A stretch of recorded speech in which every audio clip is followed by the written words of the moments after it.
Hey, my name is Dr. Alex George and welcome to my YouTube channel. I am a mental fitness expert. My life is devoted to building your mental fitness, but also mine too.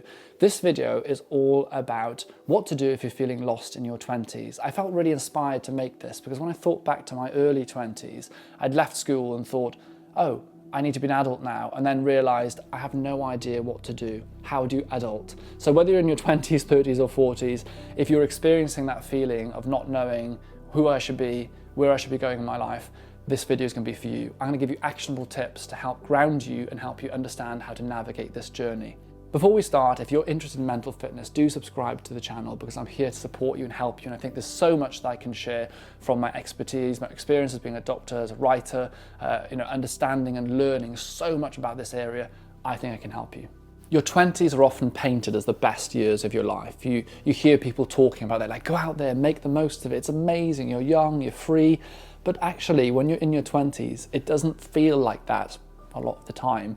I really remember leaving university at the age of 23, 24, going to work as a doctor thinking, right, this is my life now, I know what I'm doing. And then suddenly moving to London and feeling entirely lost. And it wasn't just about moving to a new city and the feeling that brought me in terms of change. It was also a sense of like, I should feel like I've become, like I've arrived now. But I always felt this sense of like, have I really arrived? Do I actually know what makes me happy? Is this how I want to spend my life? Do I even want to live here?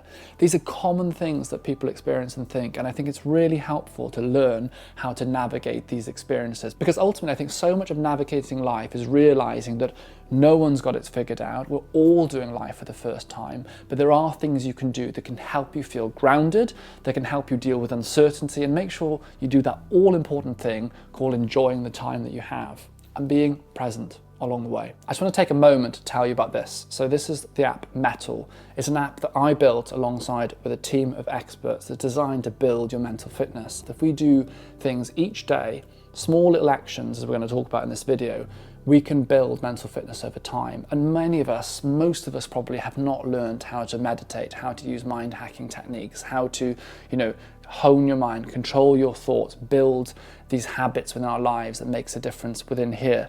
This app can help you, and I feel very proud about what we're achieving. Teamed up with Bear Grylls, Paul McKenna, and amazing people to bring you something that makes a difference. And the good news is that the people that have used this, that subscribe to this app, tell us that it helps them feel happier, healthier, calmer, less anxious, more positive, and able to enjoy life more. So if you haven't already, check it out. You can download it, you can try a free trial, and if you don't like it, cancel it. But I do hope you find it helpful, so have a look. So point number one I want to cover is embracing uncertainty. Now, when you're at school, you turn up at a certain time because you're supposed to be there. You have lessons, but then you have playtime where they kind of send you outside to be in nature and have fun and play. You know what you're going to do because you've got exams at a certain time of year. Then you go on to A levels, and then maybe you go to university. The idea being there's kind of a roadmap, not just in terms of what you're doing next, but also how you spend your day. And really interestingly, within that roadmap is the kind of stuff that keeps us together as well, the kind of family time at home, your lunch times, making sure that you're eating, and all these different things. They're all part of your routine in your day. When you leave university or you leave school, suddenly you're like, oh, I need to kind of like deal with all this myself. Like, what do I want to do? And the reality is, and I think this is really important, that nothing is certain in life. Like, we don't know what the future holds. All we know is what's happened in the past, or at least our interpretation of past events and the present moment that we're in. So much, I think, of getting enjoyment out of your 20s is genuinely embracing the uncertainty. It's realizing that you don't have to know the direction of where you're going all the time. You don't need to know, oh, in like 5 years I'm going to be married, and in 10 years I'm going to have kids and live in the countryside. I think so much of that expectation creates discomfort within ourselves.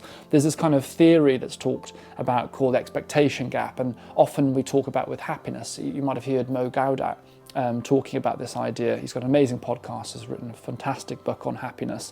And it's this idea that what you expect and what you receive creates the kind of building block of whether you're kind of happy with your lot, happy with your life, or whether you're really disappointed. So If you expect life to be really linear, know exactly what's going to happen, you've got to have a certain house with the kids and a car and all this stuff. If you land up here, you're going to be quite perhaps disappointed and think, well, actually, here's the gap. I'm miserable because I haven't achieved this.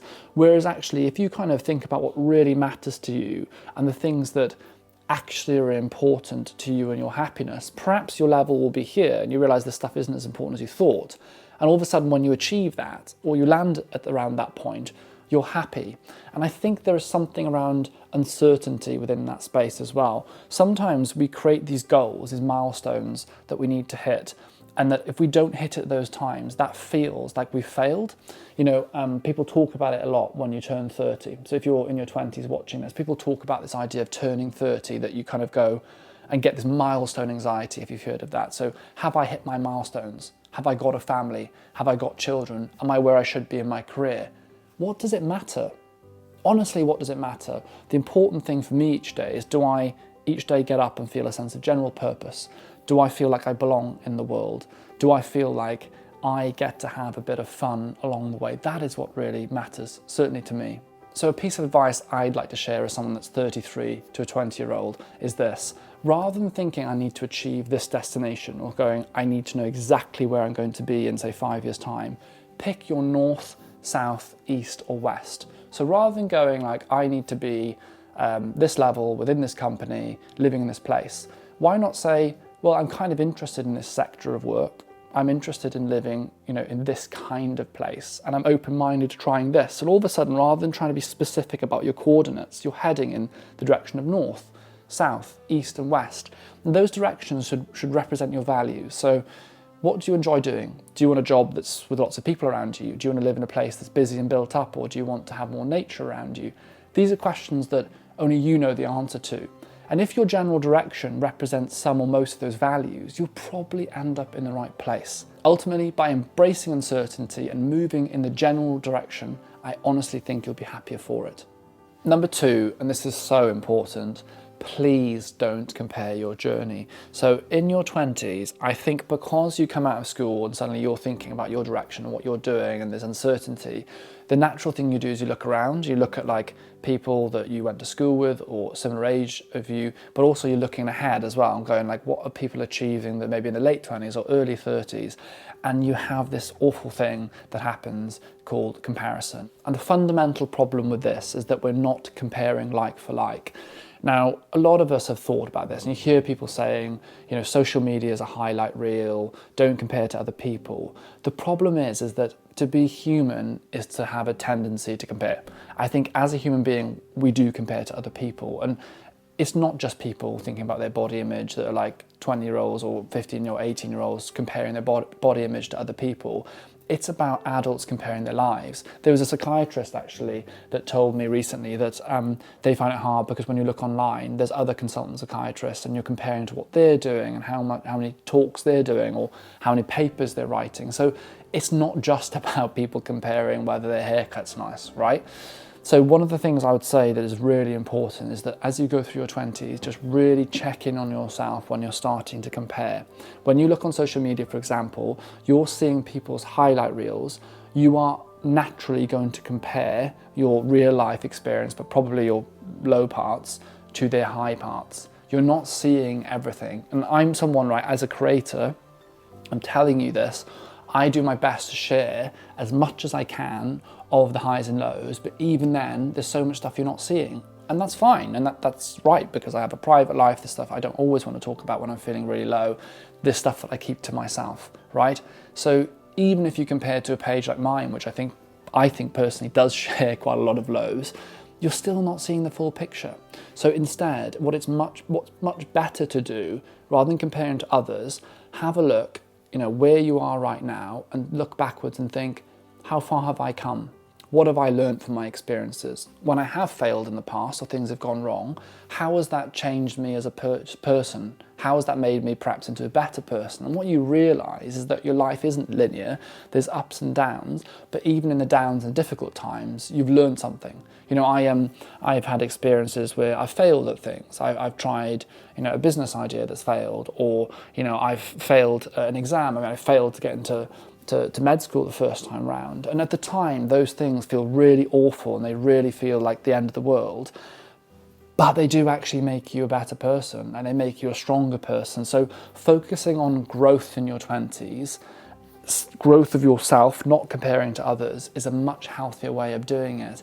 But please do it from a place of kindness, because even when you try and compare with yourself before, you've got to remember, or you look back and think, oh, Alex, you could have done better back then.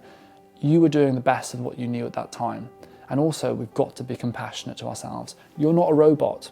You're a human being. We have ups and downs, ebbs and flows, and that's okay. So in your 20s, if you're feeling a bit lost and you're comparing to others, please stop doing that. Actively take steps not to. Unfollow accounts on social media that trigger you, that make you go into the cycle of comparison. Follow accounts instead that talk about growth, that share ups and downs in their experiences. That's much better. But in general, always make sure if you're comparing to anyone, it's to you and your journey only. Number 3, and definitely not third in terms of importance, is prioritizing your mental health. Now, when you're at school, and even to a lesser degree at university, when you're at school, you're kind of given instructions of like, go outside for lunch, eat now, do all these different things. You come home, hopefully with the right kind of parental support.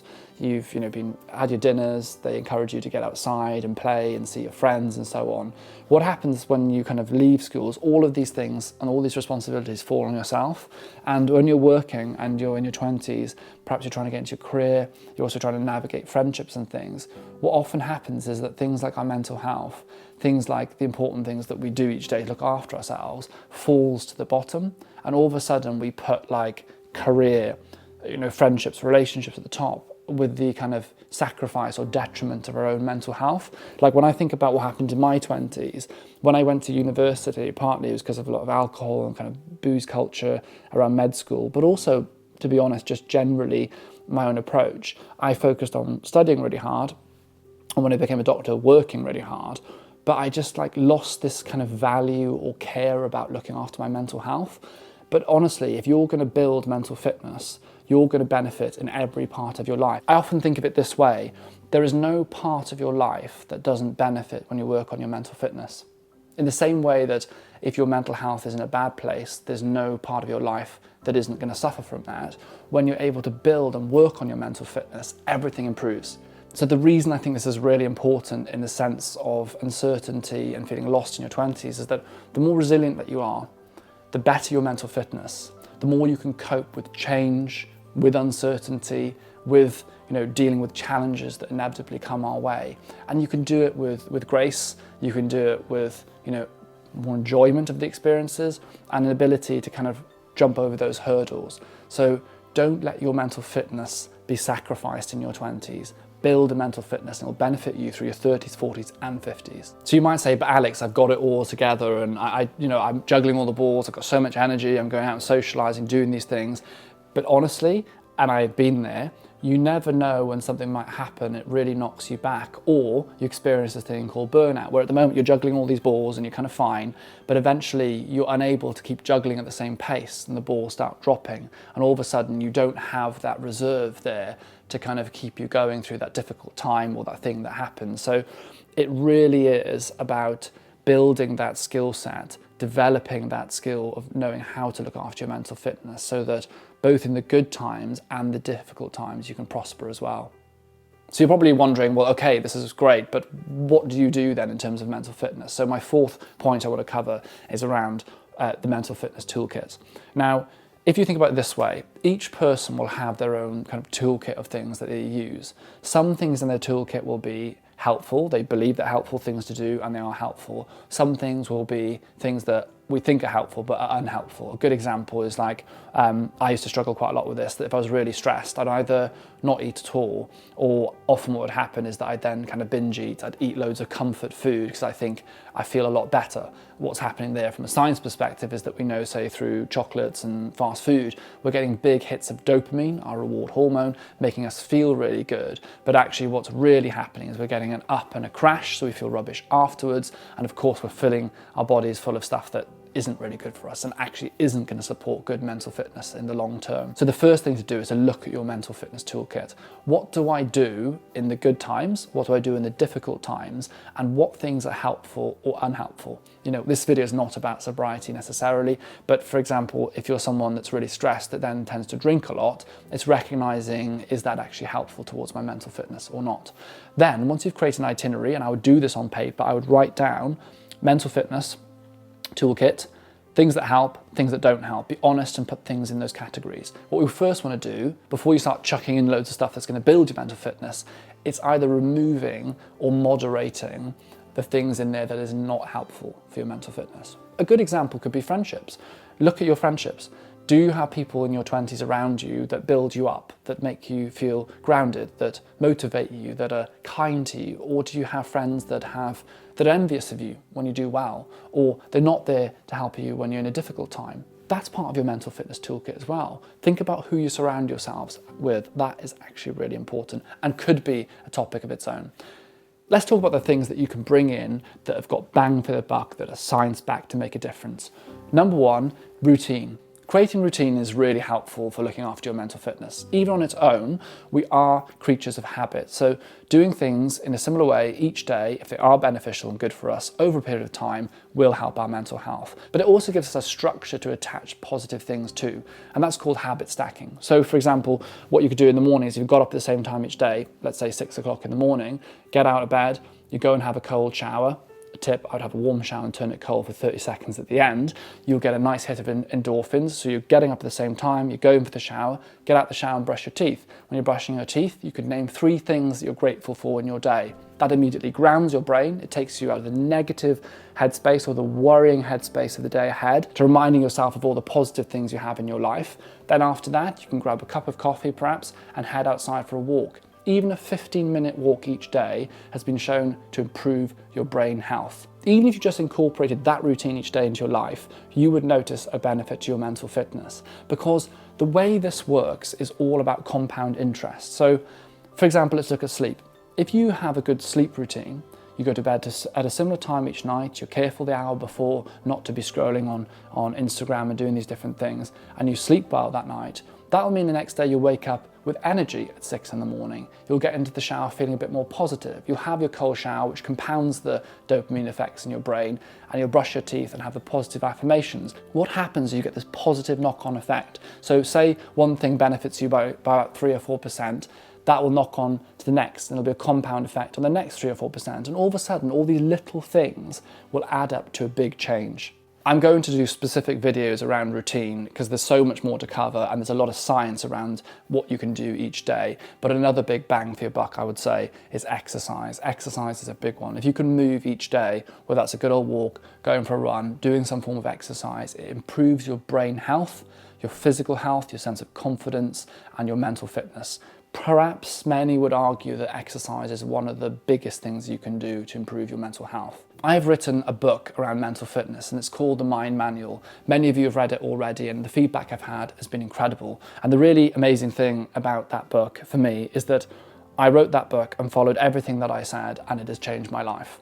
And so I don't know if there is much more of a kind of a hint to go and check it out that I can give than that. I followed it. It has helped me hugely. It's backed by science. I think it could help you. So hit the link in the description if you want to check out the Mind Manual. So if you're in your 20s and you're feeling lost, what I would say to you is this: no one's perfect.